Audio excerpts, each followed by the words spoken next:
test all the way down, connecting these pins down and trying again. I'll do that on the other side for a few.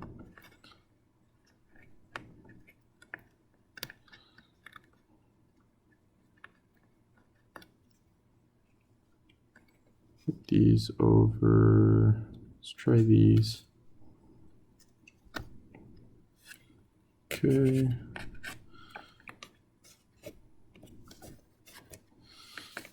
So same deal. If it beeps, it means there's the pins here on the board are far enough down into the breadboard to where they're touching the metal strip, which is the same metal strip that is being touched by these pins over here.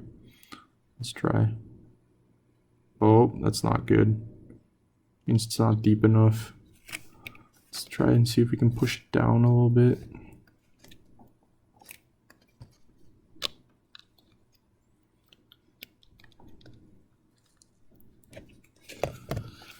Okay. Let's see. Okay. Seems like by pushing down a little bit, we were able to get that. Let's try the next one. Okay, good. Good again. Oh, and this one's not touching. So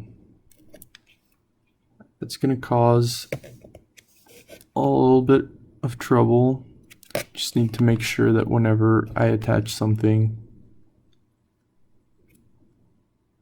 there is a connection, so that this pin right here isn't deep enough to where it's touching the strip. Let's see if I can push it just down that side. Nope. That one works. So that one doesn't work. Let's see if it's not a problem with the pin itself.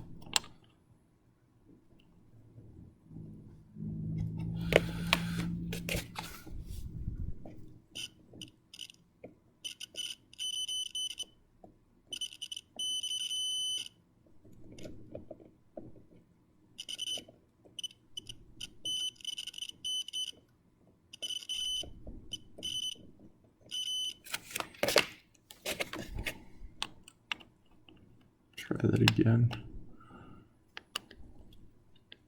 And again, to avoid this problem, just connect the pins as they are on this temperature sensor from the bottom up, and I'll show you guys how that makes for really easy connections through a breadboard. So move these pins, connect them here.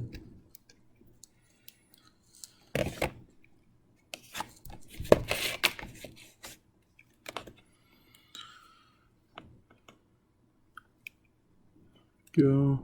So one pin to another. Works. Works. That works. That works. So again, if you go from the bottom up, like I did, move this so you guys can see it better. You guys go from the bottom up, as in the case of this temperature sensor, it's a lot easier to get a solid connection through the breadboard.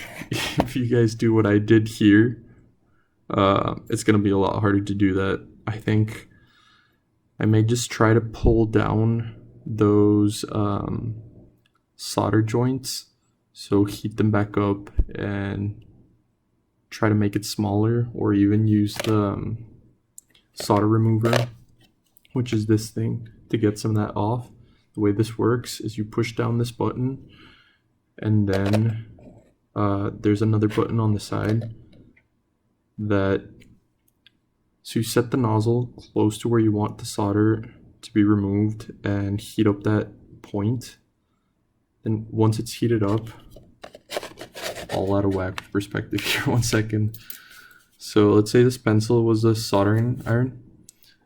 If I wanted to remove the solder from this last pin, I would hold it to it and then hold the solder remover as well.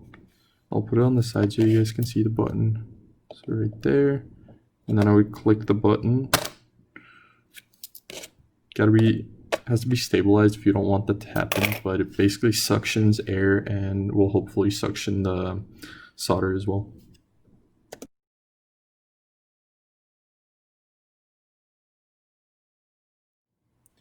So after a lot of skimming down the solder joints, I was able to get these on. These are in the header pack we received. They come, sorry about that. They come in a baggie like this, full of header pins and connectors.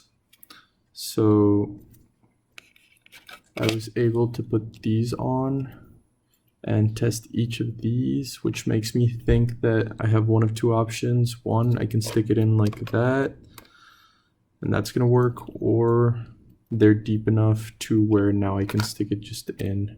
I checked each of the pins again using this for a solid connection, and when I didn't have one, I'd further reduce the solder joints. They look a little bit uglier now, but I was able to reduce enough solder to make them dig down deeper.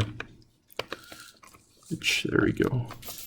Now it's a lot more solid, even though I think I might end up just going with these connections. Yeah, that's pretty sturdy. But yeah, again, don't do what I did unless you want to get a lot of soldering experience, then go for it. But that would be one way of rectifying that problem. If you guys have any questions, feel free to ask. Send me a Slack message or reach out in any way you want to. But yeah, this is it. This is a completed board. Next, we're gonna start connecting things to it and see how to use the board to control peripherals. And by peripherals, I mean LEDs, sensors, and the like. Thank you guys.